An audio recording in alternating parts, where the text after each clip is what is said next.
Hello and good morning all of you. स्वागत आहे तुमचं मेगाबीट एज्युकेशनच्या यूट्यूब चॅनलवर. तर चला सुरुवात करूया आजच्या वर्ड्सला.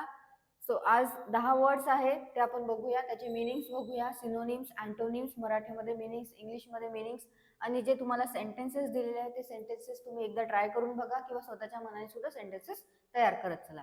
सो स्टार्ट करूया आपण आपलं आजचं सेशन. फर्स्ट वर्ड आहे आपला आजचा, तो आहे ऍसिडियसली. ASSIDUOUSLY. सो ऍसिडियसली म्हणजे काय होतं, तर विथ ग्रेट केअर अँड परसिव्हरन्स.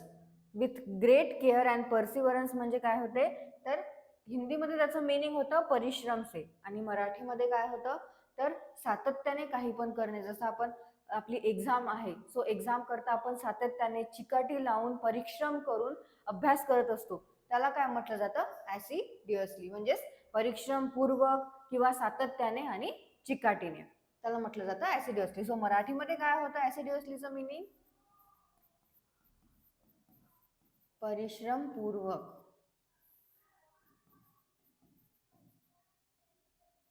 मेहनतीने आणि चिकाटीने किंवा सातत्याने. ओके. सो ऍसिडियसलीचं मिनिंग आहे विथ ग्रेट केअर अँड परसिव्हरन्स. म्हणजेच हिंदीमध्ये त्याचं मिनिंग होतं परिश्रम से, आणि मराठीमध्ये मिनिंग होतं परिश्रमपूर्वक, मेहनतीने, चिकाटीने आणि सातत्याने.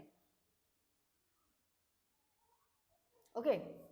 सो याचे सिनोनिम्स आहेत ऍक्टिव्हली, डिलिजंटली आणि लॅब्रियसली. आणि अँटोनिम्स आहेत आयडली, इनऍक्टिव्हली आणि इंडोलेंटली. परत एकदा बघूया आपण सिनोनिम्स काय आहेत ऍसिडियसलीचे, ऍक्टिव्हली, डिलिजंटली आणि लॅब्रियसली. आणि अँटोनिम्स आहेत आयडियली, इनऍक्टिव्हली आणि इंडोलेंटली. नेक्स्ट बघूया आपण. नेक्स्ट वर्ड्स आहे एक्झॉर्टेड. EXHORTED. सो काय आहे एक्झॉर्टेड. एक्झॉर्टेडचं मिनिंग होतं to try to persuade someone through earnest appeals to follow a course of action. म्हणजेच काय, तर बढ़ावा देणे, बढ़ावा देणे. मराठीमध्ये काय होतं, एक्झॉर्टेड म्हणजे प्रेरणा देणे किंवा त्याचं प्रोत्साहन करणे, त्याला पुढे जाण्यासाठी प्रेरित करणे, त्याला म्हटलं जातं exhorted. To try to persuade someone through earnest appeals to follow a course of action. म्हणजेच काय होतं, तर प्रेरणा देणे किंवा प्रेरणा दिली, त्याला म्हटलं जातं एक्झॉर्टेड. मराठीमध्ये याचा अर्थ होतो प्रोत्साहन दिले किंवा प्रेरणा दिली. ओके. सिनोनिम्स आहेत एनकरेज्ड, गोडेड आणि नर्ज्ड. आणि अँटोनिम्स आहेत डिटर्ड, डिस्करेज्ड आणि डिसिव्डेड. सिनोनिम्स आहेत एक्झॉर्टेडचे एनकरेज्ड, गोडेड आणि नर्ज्ड, आणि अँटोनिम्स आहेत डिटर्ड, डिस्करेज्ड आणि डिसिव्डेड. नेक्स्ट वर्ड आहे विटेड. WHETTED. विटेडचं मिनिंग होतं having an edge thin enough to cut or pierce something. Okay. Whetted म्हणजे काय होतं, तर हिंदीमध्ये मिनिंग होतं पैना. इथे काय होतं, एक्झॉर्टेडचं मिनिंग बढावा देणं. सो विटेडचं मिनिंग काय होतं हिंदीमध्ये, पैना. पैना म्हणजे काय होतं, तर धारदार करणे. आपण काय आहे, चाकू आहे, कैची आहे, त्याला काय करत असतो, ती चांगल्या प्रकारे कापलं पाहिजे, त्याच्यामुळे म्हणून त्याला धार देत असतो. ओके. त्याला एकदम तीक्ष्ण करत असतो, त्याला काय म्हटलं जातं, विटेड असं म्हटलं जातं. सो विटेड म्हणजे काय होतं मराठीमध्ये, धार देणे किंवा त्याला धार लावणे, धारदार करणे आणि तीक्ष्ण करणे. मराठीमध्ये मिनिंग होतं धार देणे, धारदार करणे,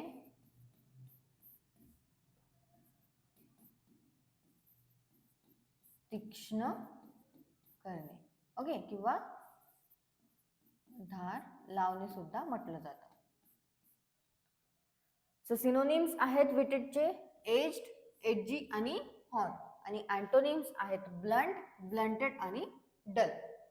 परत एकदा बघूया. विटेड म्हणजे होतं having an edge thin enough to cut or pierce something. म्हणजेच काय होतं, तर धार देणे, धारदार करणे, तीक्ष्ण करणे आणि धार लावणे. आणि हिंदीमध्ये त्याचं मिनिंग होतं पैना.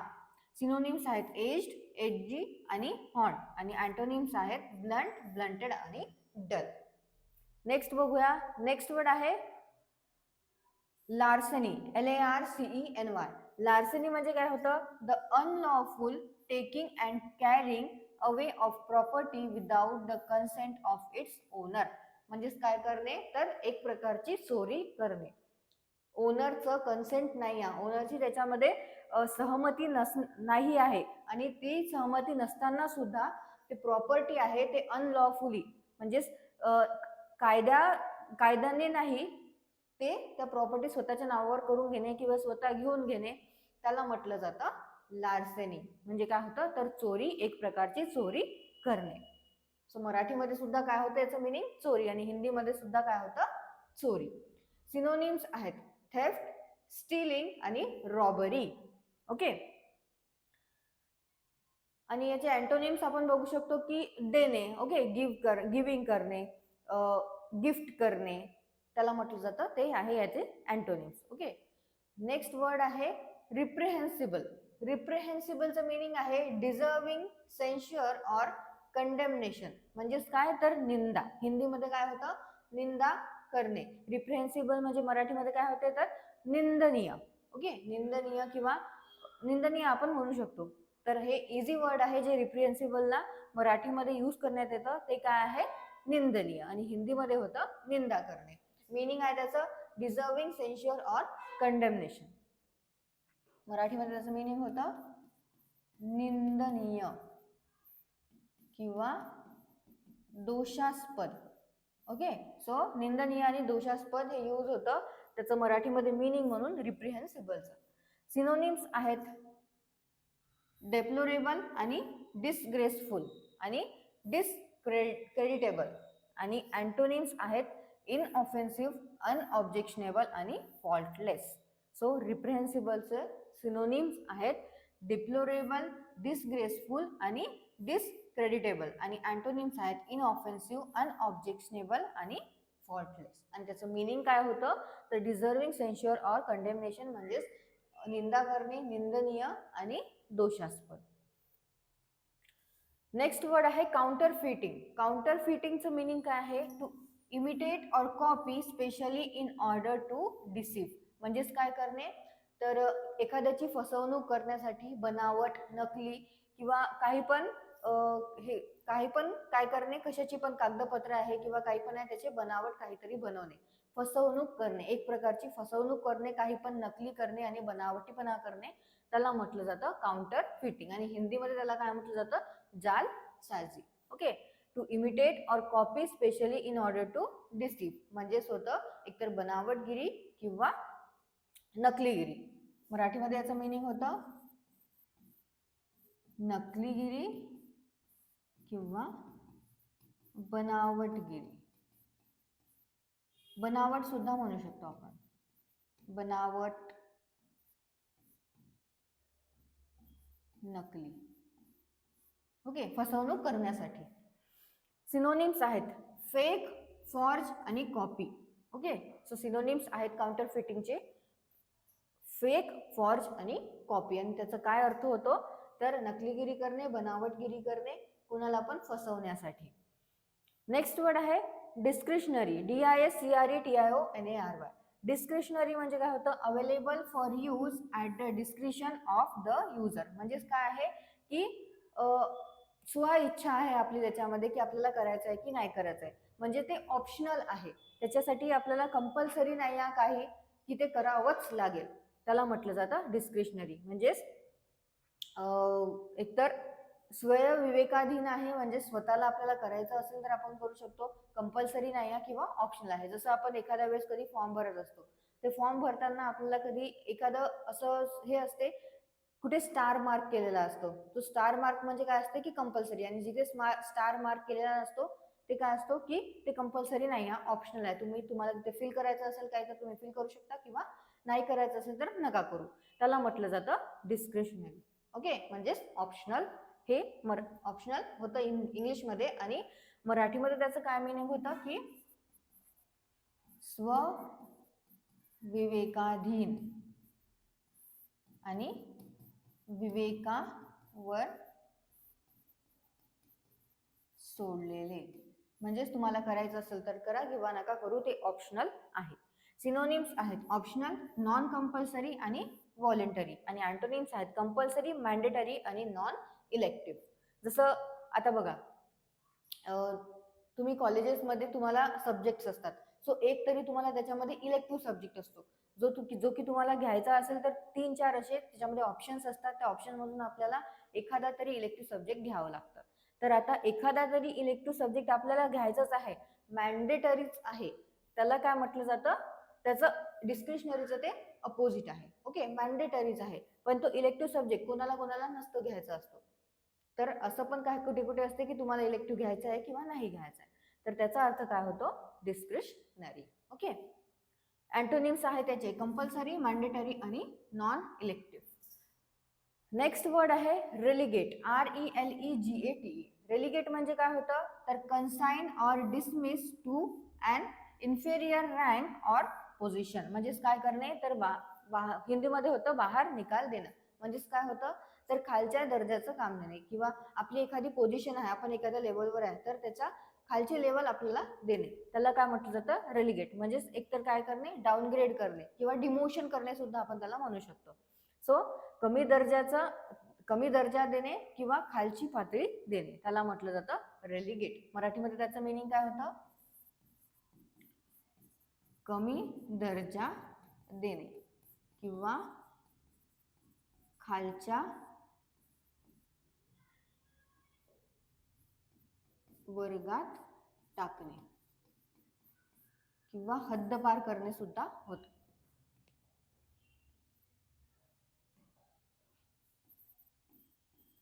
हद्दपार करणे.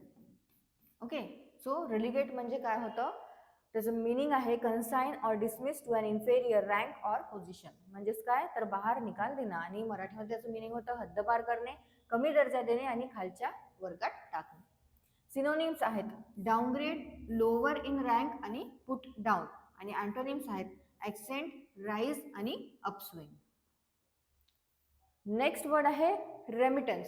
रेमिटन्स म्हणजे काय होतं, a sum of money sent specially by mail in payment for goods or services or as a gift. म्हणजेच काय करणे, तर पैसे पाठवणे. कसे पाठवणे, की फॉर गुड्स ऑर सर्व्हिसेस करता, जी आपण सर्व्हिस दिलेली आहे त्याकरता पैसे पाठवणे, किंवा ॲज अ गिफ्ट म्हणून पाठवणे. Okay, specially by mail, so त्याला म्हटलं जातं रेमिटन्स. आणि हिंदीमध्ये त्याचं मीनिंग होतं भुगतान. ओके, मराठीमध्ये काय होतं, तर वित्तपोषण.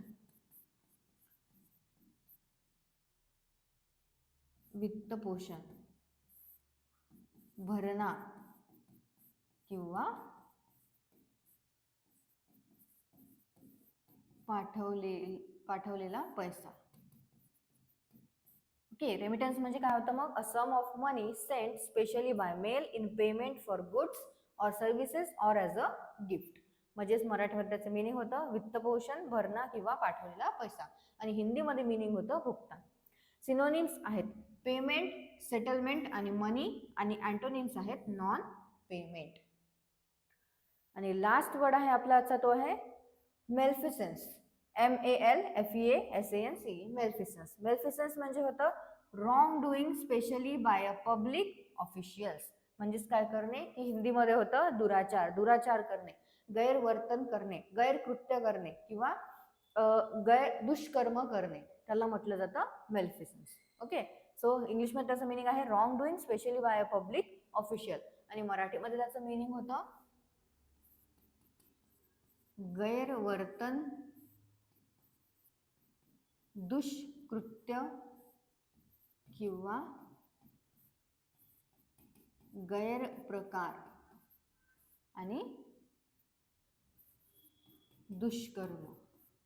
ओके, सो मेल्फिसन्सचे मीनिंग आहे मराठीमध्ये गैरवर्तन, दुष्कृत्य किंवा गैरप्रकार आणि दुष्कर्म. आणि मीनिंग्स आहेत त्याचे, सिनोनिम्स आहेत मिसडुईंग, रॉंग डुईंग आणि क्राईम. आणि अँटोनिम्स आहेत, ओके अँटोनिम्स नाही आहेत, सिनोनिम्स काय आहेत, मिसडुईंग, रॉंग डुईंग आणि क्राईम. आणि त्याचं मराठीमध्ये मीनिंग होतं दुष्कर्म, गैरप्रकार किंवा दुष्कृत्य आणि गैरवर्तन. हिंदीमध्ये त्याला म्हटलं जातं दुराचार. ओके, सो हे आहेत आपले आजचे वर्ड्स. परत एकदा सिनोनिम्स, अँटोनिम्स तुम्ही वाचून घ्या, स्वतःच्या मनाने सेंटेन्सेस तयार करत चला. आणि तुम्हाला सेशन आवडलं असेल, सेशनला लाईक करा, चॅनलला सबस्क्राईब करा, तुझ्या फ्रेंड्सला शेअर करत चला. All the best all of you and thank you.